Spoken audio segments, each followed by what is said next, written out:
basic point is, African people, if our movement, if our goals, if the world we seek to create is not rooted in a leftist ideology, leftist principles, leftist values, leftist, radical, far leftist social relationships and institutional development, we don't deserve to win. Now, there's a lot of confusion about what leftist is, because stupid motherfuckers out here will call Obama a leftist. They will call Biden a leftist, or Kamala Harris a leftist, or call the Democratic Party a leftist party. So people are ignorant of leftists. And the reason they want to confuse you about leftists is because if we as African people really grasp leftist ideology and leftist agenda and leftist formation, if we really grasp what it truly was, we will find that most of these motherfuckers we think are freedom fighters or on our side, the motherfuckers are right-wing, centrist, reactionary. And the reason you have to say leftist is because the world was one way and now it's another way. And in order to change or transform a reality, you have to acknowledge it as it is. So I use this analogy so much, I feel embarrassed when I say it. I feel like I shouldn't have to say it, but it's diagnosis. The world is sick and you have to diagnose it. And so then when you diagnose it, only then can you prescribe solutions. So you need an accurate, thorough analysis of the state of affairs of humanity if you are a true revolutionary. And not only do you need a proper diagnosis, you need a holistic diagnosis, meaning that you can't look at isolated problems. You can't take one component of an issue. You have to look at it in all. Even if you're going to target one aspect of the problem, you have to take a holistic stance. Now, this is unpleasant work because it is ongoing work. The organizing and work that I did and analysis that I came to and conclusions that I came to a decade ago are no longer valid. So this is an ongoing work that a lot of people are intellectually lazy because it is unpleasant work. Because for every time you look and critique something in the world, you have to look internally and critique things inside yourself. We got people who are really out here proud of the fact that, hey, I've been on the same shit for the last 30 years, 20 years, last 10 years. I have not changed. I've been on the same shit for all this time. And it's unpleasant to say, hey, I was wrong. I was incomplete. I was misdirected. Like I said, I used to advocate for gang truces. But as time goes on, I had to cultivate and transform my analysis. So anyway, I don't want to get too deep into that. I just want to talk about what victory looks like. If some of these things that we see as pro-Black, we see as revolutionary, we see as worthy of our support and our energies, what would the world look like? Because we always think about the struggle and the fight. We seldom think about the victory because some of y'all don't think we're going to win. So world revolution, the first major blow to the systems and institutions of white domination, colonization, genocide, capitalism was the Haitian Revolution for the African diaspora. I would say the Black liberation struggle started with the Haitian Revolution and ended with the 1968 civil rights struggle. But I ain't going to get into that history. First thing I want to talk about what victory looks like. African people, I would go back as far as the late 1800s, since the era of Reconstruction, have been dominated. All Black struggles have been dominated by integrationists. The integrationist is the most powerful ideological faction in the Black community. And it is so powerful that we don't even acknowledge it. Like if I say I'm a communist, I could say I'm a socialist, I could say I'm a Pan-Africanist. There's all these ideologies within our community. We don't even acknowledge it. Like if I say I'm a communist, I could say I'm a socialist, I could say I'm a Pan-Africanist. There's all these ideologies within our community. But one ideology and one ambition, one goal, one movement is so pervasive and so powerful that we don't even give it a fucking name. It's integrationism. And there was a time when integrationists were not the most powerful faction in the Black community. There was a time where the Back to Africa movement or the movement to secure independent territory, Black separatists were the most powerful. The biggest organization, Marcus Garvey, founded the largest single organization. And it was the repatriation and Black independent territory. The Black opposition movement was powerful. And it was represented by Marcus Garvey. But Marcus Garvey was a student.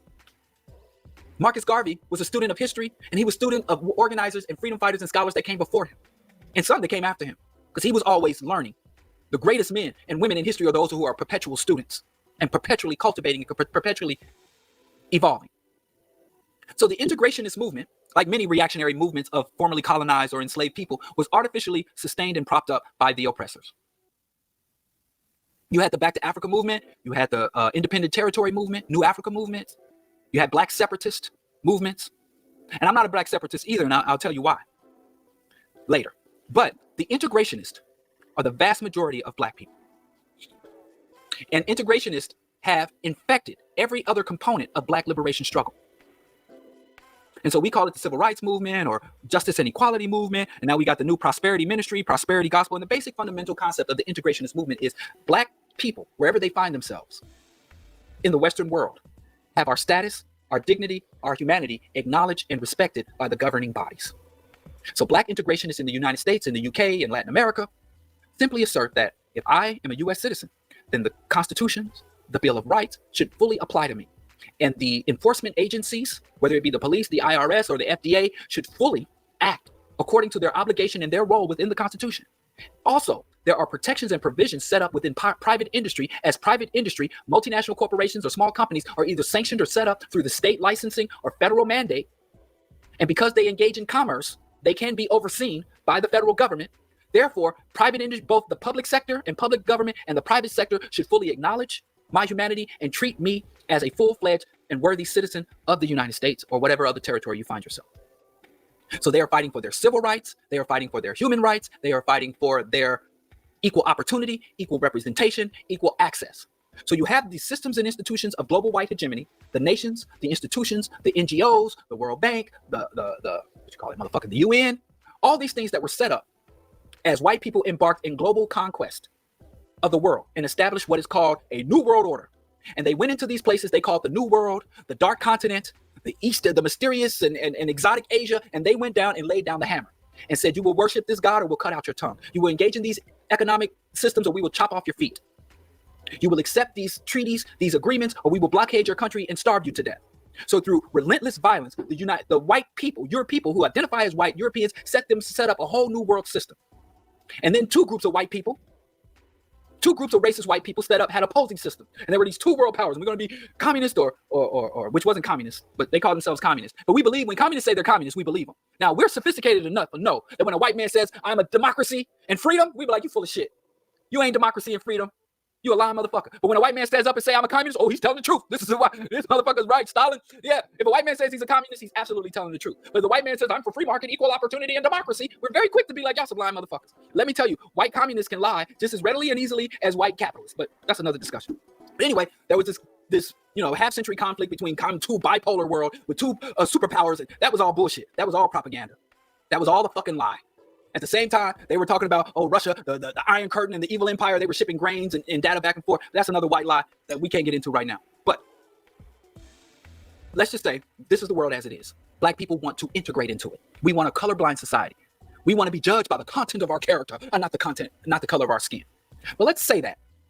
What does victory for the integrationists look like? Because whenever integration fails, the integration says we need more aggressive integration. We need more enforcement of integration. We need more widespread integration. We need more groups added into the integration. First, black men. Okay, bring on the black women. Okay, bring on the black LGBTQAI. Okay, bring on black disabled. Okay, bring on black migrant. You just keep throwing more people into this fucking fire of integration, and pretty much we'll douse out the flames with our blood, integrating into a burning house. But let's see, what does integration look like? And if you want to know what full integration into European society looks like, where they no longer look at our African features, our Nubian features, our Africoid phenotype. They no longer look at our hair texture and our skin color or the way we talk, our vernacular. Every white man wakes up tomorrow and is unable to distinguish between an African, an Asian, an immigrant. We're all fucking integrated into this system. The white man as the ADOS movement, the foundational black American, let's say they get every fucking thing they want, right? What would that world look like? What would victory of the integrationists look like? All the fuck you got to do is look at monoculture European society. For the vast majority of European history, they were just them amongst them. How did Europeans behave when it was white, pun white, pun white, pun white? When it was all white folks. When a white man could wake up in Europe, Central Europe, parts of Asia, when a white man or someone who identifies as white could wake up, walk out his house and walk 100 miles in any fucking direction and not see anybody but another pale-skinned person. How did the fuck did they behave? Was there slavery? Was there genocide or fratricide? Was there colonization? Was there mass murder? Was there burning at the stake? Because all the fuck they're going to do if we're all made equal, okay, we're all white now. There's no more racial discrimination. Black people are fully integrated. But are you a Christian? Oh, yes, I'm a Christian. Are you a Protestant or a Catholic? Oh, I'm a Protestant. You Lutheran or Methodist? Do you believe in transcendentalism? Let me tell you something. Equality and full integration into the system will not spare you any of the atrocities that you've endured. It would only change the motivation and justification for committing the fucking atrocities against you. I'll say it again. Black people, if we are fully integrated into this system, it will not end the abuses and atrocities committed. It will only change the motivation and justification for the atrocities. When they got no natives, when they got no Asians, I'm using natives and Asians, I really want to say the slurs. When they got no C words, no S words, No I words, no N words. And you think the N word, they got slurs for everybody, for them to abuse and slaughter. They start to cannibalize each other. Ireland, white as fuck, fought an 800-year war of anti-colonial war, bombings. British prison, there were people with the whitest flesh. People so white, you need them eclipse glasses to look directly at them. The whitest white people, red hair, blue eyes, green eyes, Caucasus. Caucasoid is the Caucasoid, King Caucasoid. And they were fucking literally locking these white people up in cells and starving them to death. So we know we won't be free from colonization, discrimination, mutilation. They were burning their own grandmothers at the stake as heretics and witches because she went out in the woods and got some herbs and dandelions to put on somebody's wound. And the priest prayed over them for 4 days and they didn't heal. And then some old bush lady went out into the woods, some pagan woman went out into the woods and chewed up and put something on the wound and it took away the infection. And they had the man that you heal from the infection set the fire to burn you at the stake. Witchcraft. So what the fuck? Who the fuck came up with equality to white people? We know white people. During slavery, we was all up in their house. During Jim Crow, we was all up in their house doing their laundry. We know how they behave, how they treat each other, how they do. They don't treat us the way they do because we're black. They treat us the way they do because they're white. So integrationism is bankrupt. At the very best, as we secure rights, laws, resources under this system, those rights, laws, and resources, that status that we secure as African people in the diaspora who have American passports and citizenship, we should be utilizing that to aid in the global liberation struggle, not to secure more comfort and more resources and more properties and more billionaires. It is a treasonous behavior. So integration, civil rights, equality is not something you should have to fight for. That's like getting in a relationship with someone who's supposed to love you and you got to fight for respect. Anything that is not freely given that you have to fight for is something from another person. It's something you need to take a real strong consideration as to whether or not you want it. So we have all these movements and all these aggressive people, and we got militant integrationism. And so we so used to integrationists marching in the streets singing "We Shall Overcome" and letting racist white people spit on them and throw stones at them and they don't retaliate. So we think that's integration. But there's just as many gun-toting militant integrationists. A lot of these black organizations, any black formation, any black leader that allows for the continuation of imperialism, the continuation of capitalism, the continuation of resource destruction, the continuation of the U.S. military and imperialist project. The vast majority of these leaders and movements will leave 80 to 90% of the crimes and atrocities that are born out of this system in place. If we could just get our rights and get our money, if we could just get our rights and our money, and they'll get online and tell you, I don't give a fuck about what they do over there. I don't give a fuck what happens to them people over there. We got to deal with what we're doing here. So these people are literally like, that would be no different than the Jews in Nazi Germany say, well, I'm a German resident. I'm a German citizen. Fuck the Jews in Poland. And even white conservative Chalmers Johnson. You're never free and you're never exempt, not even white people. They have a term for it. Anything your nation is doing overseas is going to come back to you. You name it. I don't care if it's concentration camps. Oh, they changed the cover. It's horrible. Ugh. I like the old cover. I fucking hate Amazon, man. But here's the book. Can you get it free online? Oh, that's cool. Anyway, let me show you this book. I'll go to here. Fuck Amazon. If I can get it. If I didn't have a copy, I'd definitely get this one. Hold on. I had to get back on these book reviews. If I could get support, man, I could do more. People want me to do more for less. But Blowback, The Cost and Consequences of American Empire. And it's written by Chalmers Johnson. Chalmers Johnson is a right-wing conservative. He's pro-America, pro-capitalist, pro-Western victory. And he's basically saying, like, yo, if we fucking doing this shit overseas, it comes back, blowback. And whatever we're doing over there is coming back here. And as we live through it. So even if you're a black person who is successful at securing your integrations, getting your reparation and having your rights respected, and you're a black person and you can drive down America's street and a cop car gets behind you and you don't feel that dread that most black people do. I'm telling you, if you don't stop what's happening over there, it's going to blow back. And even white, conservative, Christian, right-wingers, anti-communist, pro-capitalist white people even understand that. Just another book by a fucking white nationalist. I don't want to recommend his book. I think Chalmers Johnson, before he died, kind of redeemed himself to the extent that a right-winger can redeem himself. But there's another book. I'll tell you the title if you want to look. It's called A Republic, Not an Empire. That's the last time I'm going to say. But all I'm saying is even the white people, even the bloodthirsty white folks who you want to be equal to are like, this shit ain't working. But I digress. So integrationism is so pervasive, it's like air. You don't fucking notice it.